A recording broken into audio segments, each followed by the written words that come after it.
Assalamualaikum warahmatullahi wabarakatuh.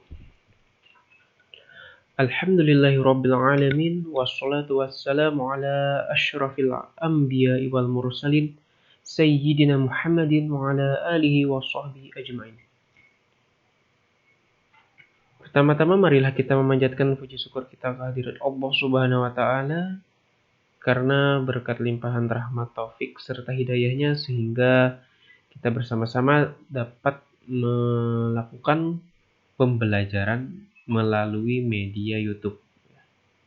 Semoga kegiatan kita dimudahkan oleh Allah Subhanahu wa taala dan mendapatkan limpahan rahmat dan manfaat ya.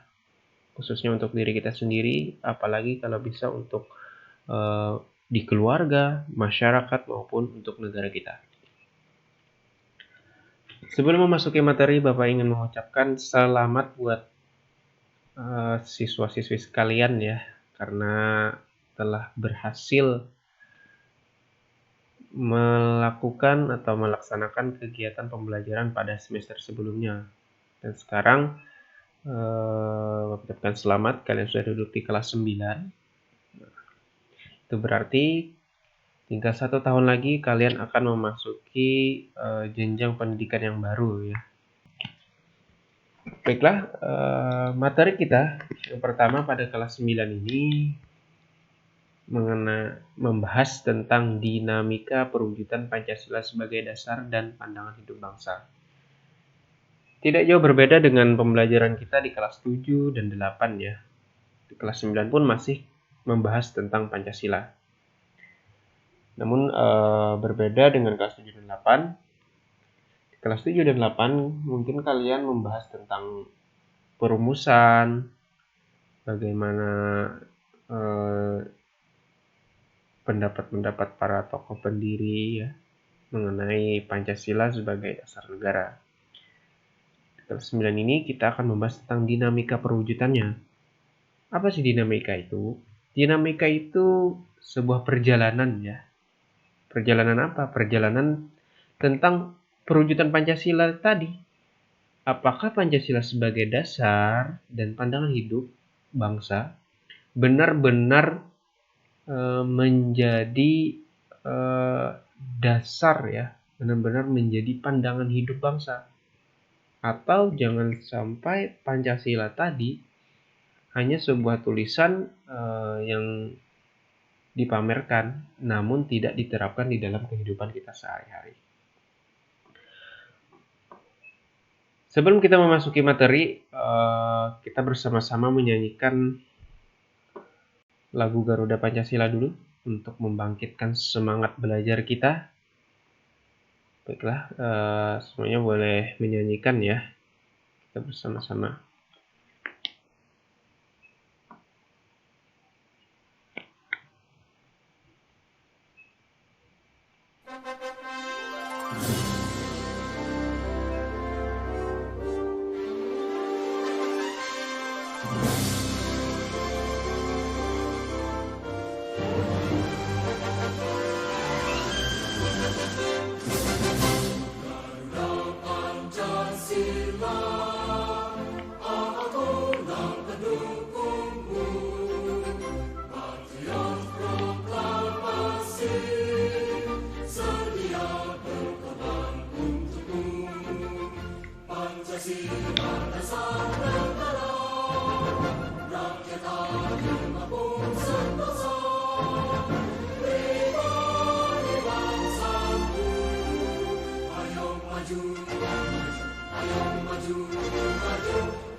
Alhamdulillah, semoga dengan mendengarkan lagu Garuda Pancasila karya Sudarnoto ini dapat membangkitkan semangat belajar kita serta membangkitkan semangat Pancasila kita ya.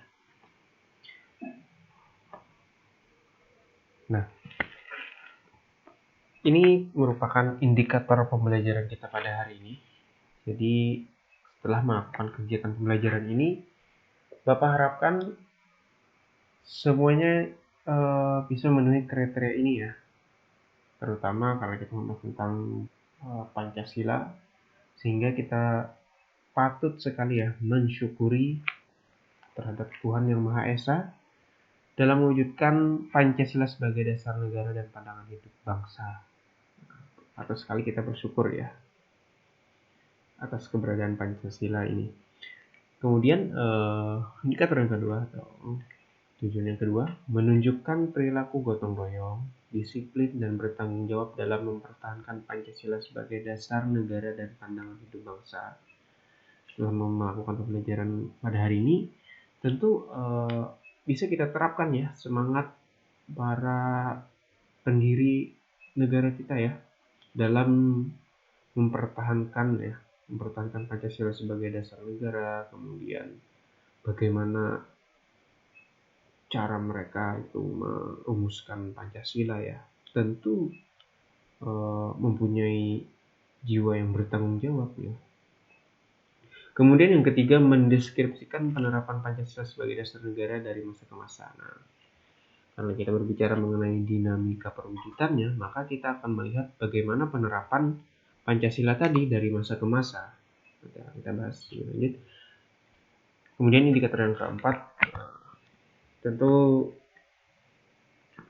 perlulah adanya laporan dan penyajian hasil tentang peran tokoh nasional dalam perwujudan Pancasila sebagai dasar negara. Oke, kita lanjut. Sebelum membahas tentang dinamika, Bapak ingin sedikit kembali mengingatkan ya. Pasti mungkin ada yang sudah lupa atau mungkin ingat tapi rada lupa-lupa. Ini sama aja ya kalau lupa ya. Oke, apa sih itu Pancasila? Kira-kira kalau dari katanya pun udah jelas sekali ya. Kata Pancasila diambil dari dua kata, itu panca dan sila. Panca itu 5, sila itu dasar ya. Itu pengertian yang mungkin sering kita dengar ya, dan itu pasti akan sangat mudah sekali diingat. Baiklah, kita akan lihat pengertian Pancasila. Nah, Pancasila itu merupakan mahakarya pendiri bangsa yang tergali dari jati diri dan nilai-nilai luhur bangsa yang tidak dimiliki oleh bangsa lain. Jadi Pancasila itu merupakan karya pendiri bangsa ya. Kita lihat di atas ini beberapa contoh ya pendiri bangsa ya. Yang tergali dari jati diri, artinya Pancasila itu memang berasal dari karakteristik atau sikap ya. Karakteristik dari warga masyarakatnya sendiri. Kemudian nilai-nilai luhurnya adalah sikap-sikap positif yang dimiliki oleh masyarakat kita sendiri, yang tidak didapatkan atau tidak dimiliki oleh bangsa lain. Kita lihat dari foto di atas, ini ada 3 foto, pasti sudah tahu ya siapa mereka ini. Foto yang pertama ini adalah Bapak Muhammad Yamin. Nah, siapa beliau? Wah, pasti sudah tahu dong. Kalau mendengar kata Muhammad Yamin, pasti semua orang udah tahu. Di kelas 7, di kelas 8, pasti nama beliau selalu ada ya di awal pembelajaran.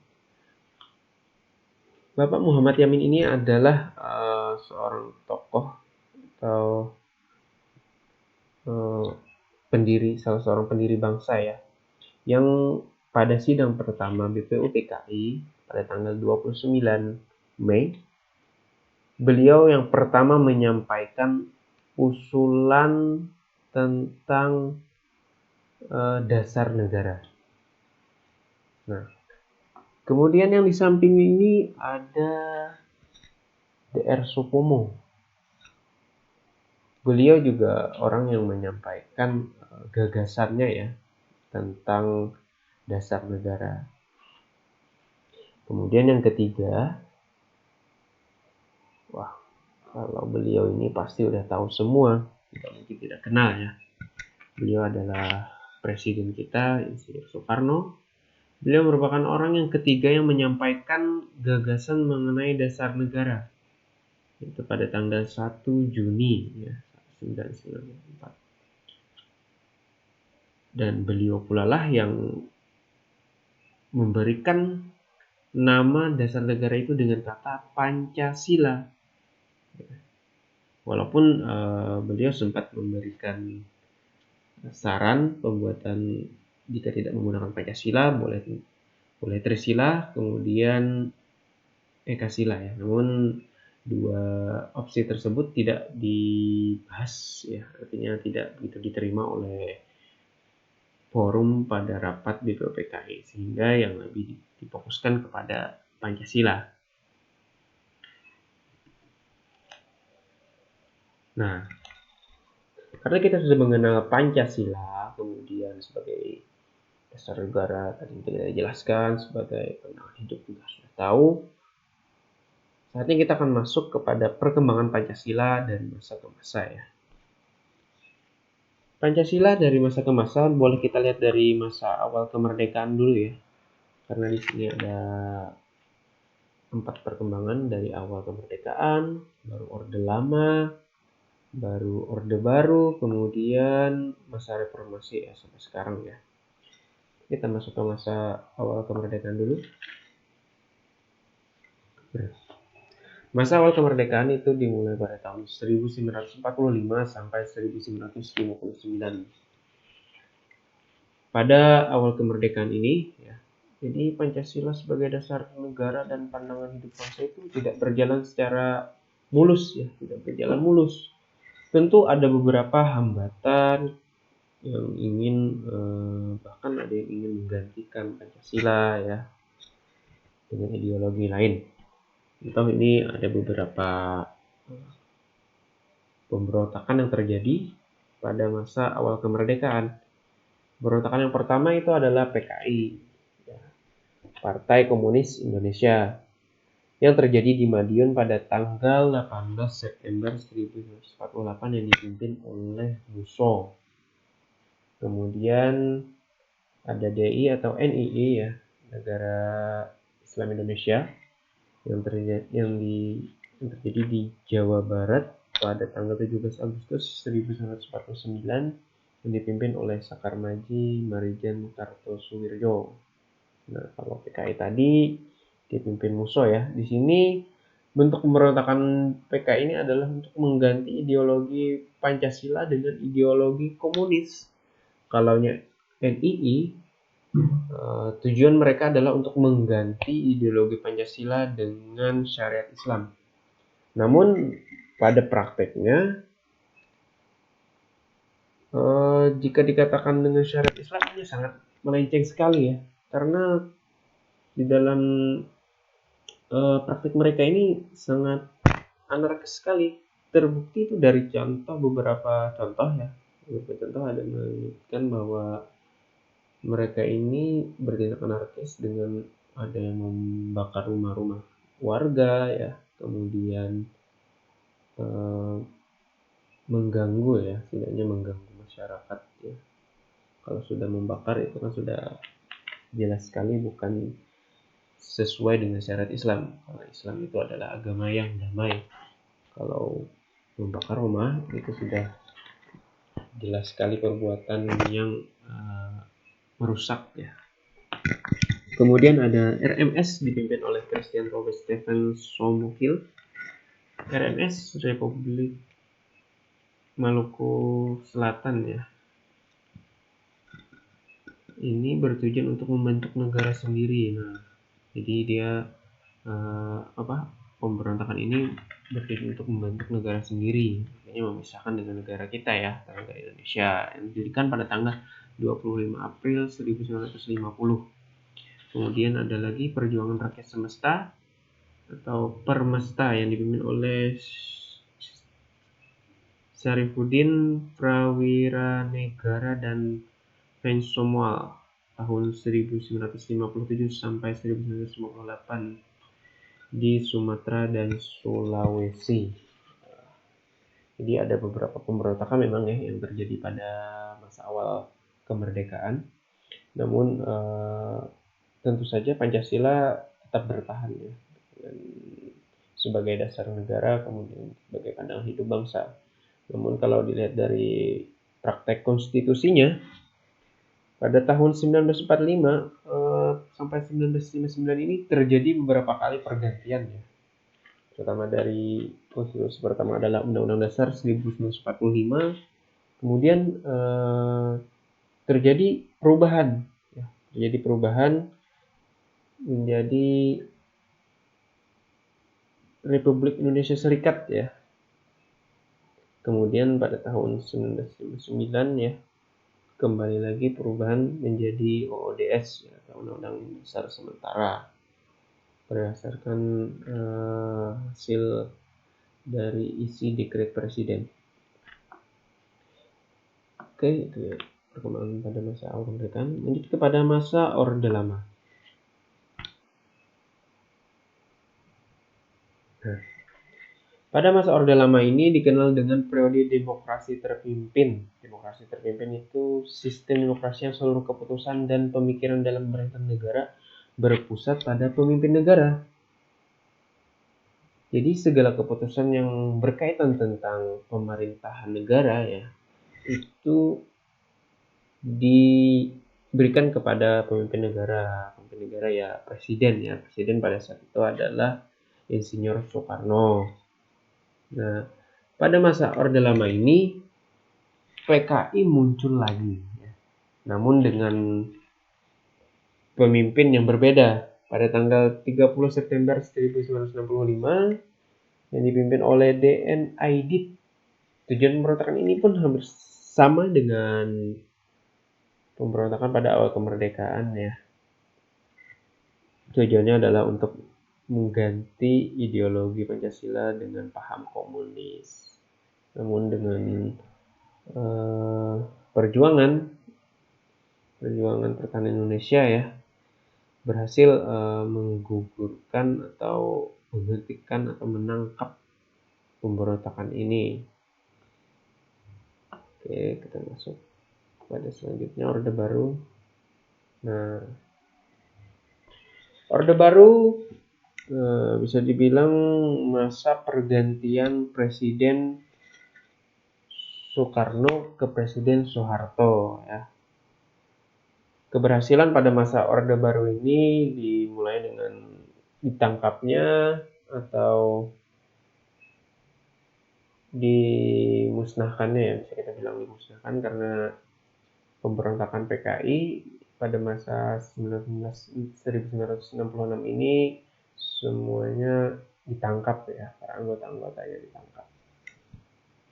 Visi utama pemerintahan Orde Baru ini adalah melaksanakan Pancasila dan Undang-Undang Dasar Negara Republik Indonesia tahun 1945 secara murni dan konsekuen dalam setiap aspek kehidupan masyarakat. Nah, ketika kita memahami bahwa Pancasila tadi sebagai pandangan hidup ya, dan dalam periode Orde Baru mengedepankan hal tersebut ya, sehingga membuat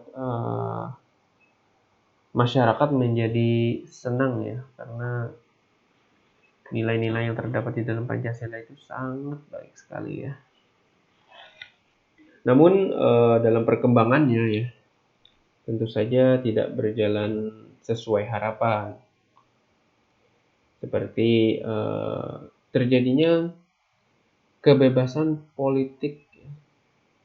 Jadi pada masa Orde Baru ini politik itu dibatasi. Terbukti dari adanya pembatasan partai. Pada masa ini cuma dibatasi 3 partai. Pertama eh, Partai Golkar ya, Golongan Karya, kemudian P3K, Partai P3, kemudian PDI ya. Jadi cuma ada 3 partai pada masa ini. Kemudian yang kedua, dibatasinya kebebasan pers dan kebebasan berpendapat. Nah, ketika ada media yang mencoba menyorot tentang pemerintahan pada masa ini, bisa saja media tersebut dibungkam atau bahkan ya bisa saja ditangkap. Kemudian yang ketiga, munculnya beberapa peristiwa pelanggaran hak asasi manusia seperti kasus Tanjung Priok, kasus Marsinah dan lain-lain ya. Nah, tadi perkembangan pada masa Orde Baru, sekarang kita masuk kepada perkembangan masa reformasi. Nah, pada masa reformasi ini, penerapan Pancasila sebagai dasar negara terus menghadapi berbagai tantangan ya, namun tantangannya tidak seperti tantangan pada masa sebelumnya. Tantangan pada masa reformasi ini lebih dihadapkan kepada ancaman dihadapkan pada kondisi kehidupan masyarakat yang diwarnai oleh kehidupan yang serba bebas. Contoh kita lihat gambar di samping ya, ini salah satu contoh kehidupan yang serba bebas. Ada gambar obat dan gambar minuman ya. Nah, ini adalah pengaruh yang terjadi pada masa reformasi ya, bahkan sampai sekarang ya. Obat-obatan seperti narkoba ini merajalela sekali ya penyebarannya, dan miras ya, tentu pun sama ya, penyebarannya juga semakin bebas sekali. Dan ini adalah tantangan yang terjadi pada masa sekarang. Memang ideologi Pancasilanya tetap ada, namun penerapannya yang mulai luntur ya, apalagi kalau sudah ada obat-obatan, miras ya, tentu seseorang itu akan terpengaruh ya, dan banyak hal-hal yang negatif yang dimunculkan oleh dua contoh ini ya. Tidak hanya ini, banyak lagi contoh kehidupan yang serba bebas ya yang terjadi pada masa sekarang. Contoh lain seperti antar sekolah itu ya, keributan antar sekolah. Nah, itu juga salah satu dampak negatif yang sekarang terjadi ya. Nah, itu tadi beberapa contoh ya perkembangan Pancasila dari masa ke masa. Tentu banyak sekali perkembangan yang terjadi ya. Nah, sumber dari pembelajaran kita pada hari ini adalah dari buku Pendidikan Pancasila dan Kewarganegaraan, keluaran dari Kementerian Pendidikan dan Kebudayaan Jakarta pada tahun 2018, dan buku Pendidikan Pancasila dan Kewarganegaraan dengan penerbit 3 Serangkai Pustaka Mandiri di Solo pada tahun 2018. Dan sumber ketiga itu adalah internet. Nah, terima kasih ya. Oke, sekian dari pembelajaran Bapak, semoga bermanfaat. Untuk tugas nanti akan Bapak sampaikan.